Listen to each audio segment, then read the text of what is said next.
Welcome to unlimited ज्ञान। आज का टॉपिक है difference between machine and structure and दूसरा है मशीन और मैकेनिज़्म।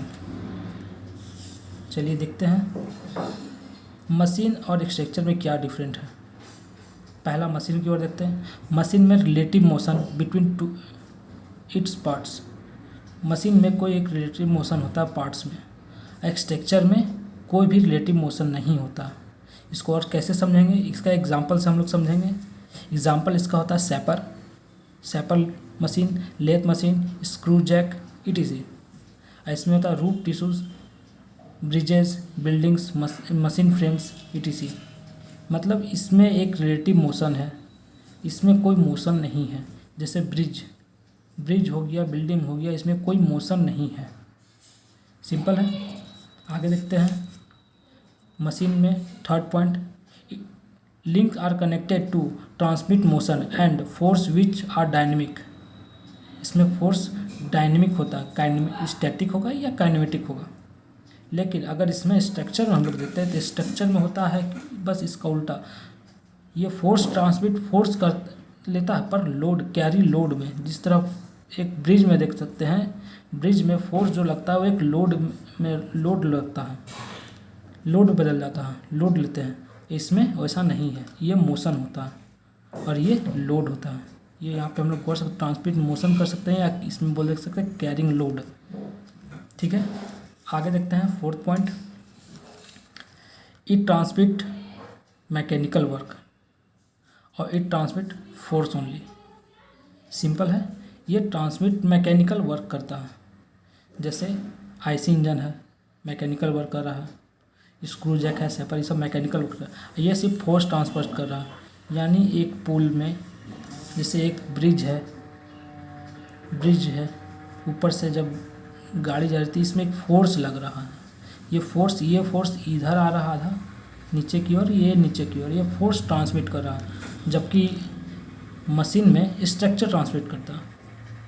मशीन में मैकेनिकल वर्क ट्रांसफर करता है, इसमें स्ट्रक्चर में सिर्फ फोर्स ट्रांसफर करता है। ठीक है। एंड लास्ट पॉइंट है mechanical machine can have one and more mechanism. Machine में एक या एक से अधिक मैकेनिज्म होगा, जबकि स्ट्रक्चर में do not have any mechanism, इसमें मैकेनिज्म नहीं होगा। अब इसका दूसरा देखते हैं,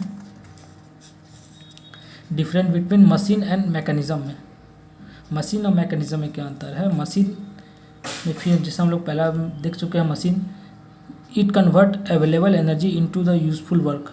मैकेनिकल में जानते हैं हम लोग, पहले अभी देखें कि मशीन एक यूजफुल वर्क में बदला जा सकता है, एनर्जी को मैकेनिकल एनर्जी में बदला जा सकता है। लेकिन mechanism convert to modify motion, ये मोशन को बदलेगा, सिर्फ मोशन चेंज होगा।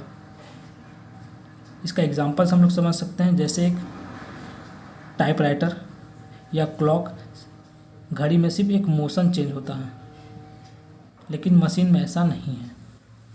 दूसरा टॉपिक है it can be combination of number of mechanism. Machine में combination of number of mechanism. But mechanism में देंगे it can be combination of number of kinematic link. ये कॉम्बिनेशन ऑफ काइनेमेटिक लिंक होता है या इसमें कॉम्बिनेशन मैकेनिज्म होता है। ये दो अंतर है। थर्ड में देखते हैं, machine are design for transmitting motion and as well as force. Machine में हम लोग ट्रांसफर मोशन करते हैं एज वेल एज फोर्स को, लेकिन इसमें हम लोग डिज़ाइन करते हैं मोशन को ट्रांसमिट करने के लिए। By and large mechanism and design to transmitting motion, इसमें फोर्स के लिए करते हैं।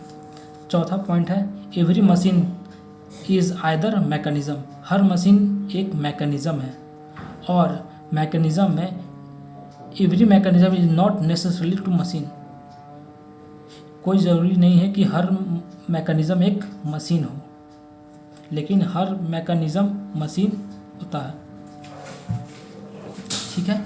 नेक्स्ट एग्जांपल देख लेते हैं। एग्जांपल इसका होगा lathe, milling machine, drilling machine, IC engine, hand pump, इसका एग्जांपल है clock, typewriter, stapler, etc. Thank you for watching this video.